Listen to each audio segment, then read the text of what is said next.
और अंतर्राष्ट्रीय वन दिवस कार्यक्रम में लिए चलते हैं आपको मुख्यमंत्री योगी आदित्यनाथ क्या कह रहा है, ये सुन लेते हैं।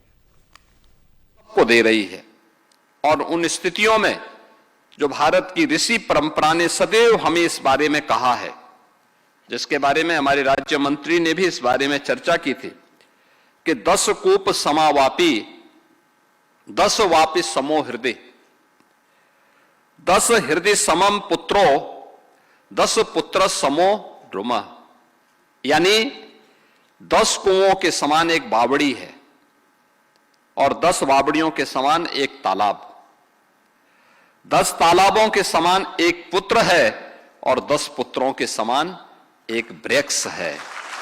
यानी प्रकृति में एक वृक्ष की महत्ता क्या है, इसको सर्वोपरि माना गया है, सर्वोपरि माना गया है। और इसीलिए हम सब इस बारे में जानते हैं कि वन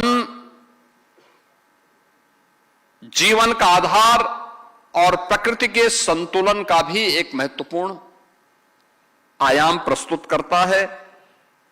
यदि वन है तो जल है, जल है और वन है तो वायु है, और अगर वायु है तो जीवन है। यानी जीवन की कल्पना इसके बगैर नहीं कर सकती है।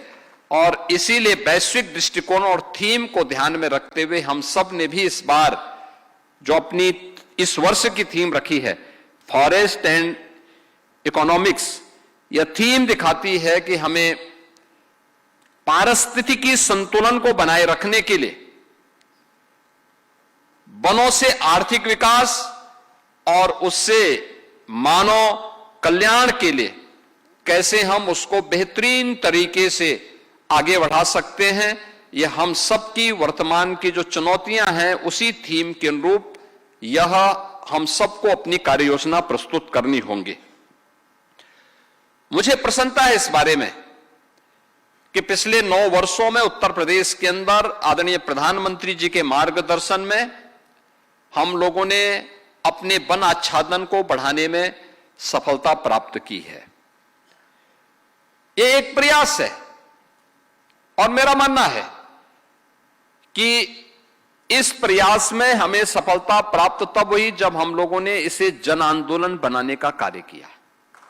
ये केवल वन विभाग का कार्यक्रम नहीं बन पाया था। मेरा मानना है कि जब भी कोई अभियान जन आंदोलन बनता है तो उसमें सफलता प्राप्त होती है, क्योंकि उसमें समाज उसको लीड करता है, सरकार पीछे रहती है, विभाग पीछे रहता है, उसको देखता है, वॉच करता है, उसको सपोर्ट करता है।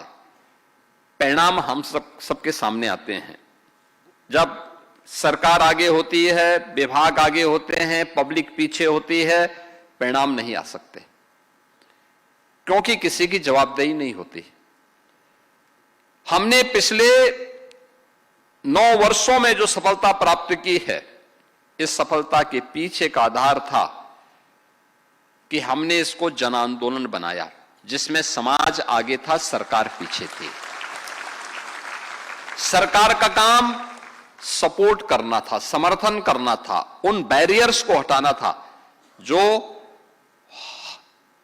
वनाच्छादन को बढ़ाने में कहीं ना कहीं जो अवरोध थे, बैरियर थे, उनको हटाने में सरकार सपोर्ट कर रही थी। मुझे याद है जब हम लोगों ने पहले वर्ष इस बारे में कहा था वन महोत्सव के अवसर पर कि हमें व्यापक पैमाने पे वृक्षारोपण करने हैं। कुल 5.5 करोड़ वृक्षारोपण हो पाए थे और हमें नर्सरी के लिए वन विभाग के पास इतनी नहीं थी। निजी नर्सरियों पर निर्भर रहना पड़ा था, निजी उद्यानों पर निर्भर रहना पड़ रहा था। हम खरीद रहे थे, किसी प्रकार से लोगों से हम सहयोग ले पा रहे थे। और मुझे प्रसन्नता है कि हम लोगों ने गत वर्ष जब वन महोत्सव के अवसर पर प्रदेश में वृक्षारोपण के कार्यक्रम को आगे बढ़ाया और 37 करोड़ वृक्ष एक ही दिन में प्रदेश भर में लगाए थे, तो हमारे पास इसके लिए इसके लिए अच्छे लगभग 8-8, 10-10 फुट के पेड़ मौजूद थे, जिनको हम वृक्षारोपण के रूप में लगा रहे थे। और इनकी संख्या अब 5 करोड़ नहीं थी, बल्कि हमारे पास 50 करोड़ नर्सरी मौजूद थी। और इस वर्ष भी हमने 35 करोड़ का जो लक्ष्य रखा है, एक दिन में, महीने भर में बढ़कर के 40-45 तक जाता है। तो आदरणीय प्रधानमंत्री जी की प्रेरणा से एक पेड़ मां के नाम, इस एक पेड़ मां के नाम का कार्यक्रम के जो लक्ष्य रखा है, अभी से हमारे पास नर्सरी भी, मैं इसकी एक बैठक एक दिन इससे पहले रिव्यू कर रहा था, 50 करोड़ वृक्षारोपण के लिए हमारे पास नर्सरी वर्तमान में मौजूद है। और यह प्रदेश के वनाच्छादन को बढ़ाने में मदद करेगी। और इसके माध्यम से हम लोग प्रदेश के अंदर उस व्यापक कार्य योजना को आगे बढ़ाने में, जो प्रदेश की जिम्मेदारी बनती है, सबसे बड़ी आबादी का राज्य, आज वह उस लक्ष्य को तेजी के साथ आगे बढ़ा रहा है। चुनौती हमारे सामने तब थी जब हम लोगों ने इस दौरान अपने इंफ्रास्ट्रक्चर को बहुत तेजी के साथ आगे बढ़ाया। स्वाभाविक रूप से बहुत सारी जगह पेड़ काटने पड़े होंगे, बहुत सारी जगह हम लोगों ने इंफ्रास्ट्रक्चर के नाते पेड़ों को शिफ्टिंग भी की होगी, और भी व्यापक पैमाने पे काम हुआ। उत्तर प्रदेश वर्तमान में ये मानकर के चलिए कि लगभग 2 लाख करोड़ का अपना कैपिटल एक्सपेंडिचर खर्च कर रहा है लगातार पिछले कुछ वर्षों से। देश के अंदर सर्वाधिक धनराशि है ये।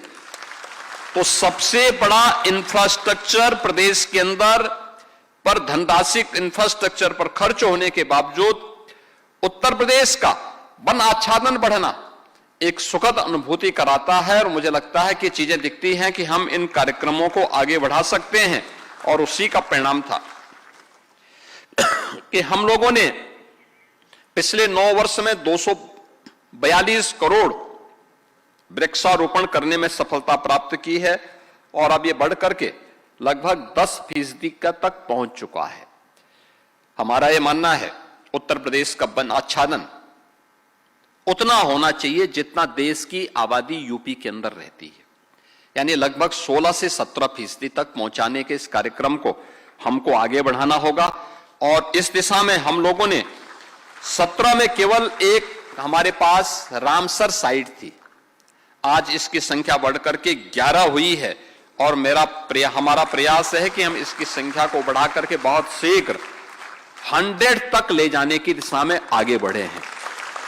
और मेरा मानना है कि वन विभाग थोड़ा भी प्रयास कर लेगा, यह आज की आवश्यकता है। रामसर साइट टूरिज्म की दृष्टि से भी, वन्य जीवों की दृष्टि से भी, पक्षियों की दृष्टि से भी महत्वपूर्ण साइट तो होनी ही है। साथ साथ वाटर कंजर्वेशन की दृष्टि से भी वो इसकी एक बड़ी भूमिका हो सकती है। और अगर हम उसको रामसर साइट घोषित करेंगे तो कम से कम भूमाफियाओं के कब्जे से वो मुक्त रहेगी और वहां पर आसानी से इसका कंजर्वेशन करने में हम आगे बढ़ पाएंगे। हमें इस दिशा में विभिन्न प्रकार के पहल इस दौरान हम विभाग के स्तर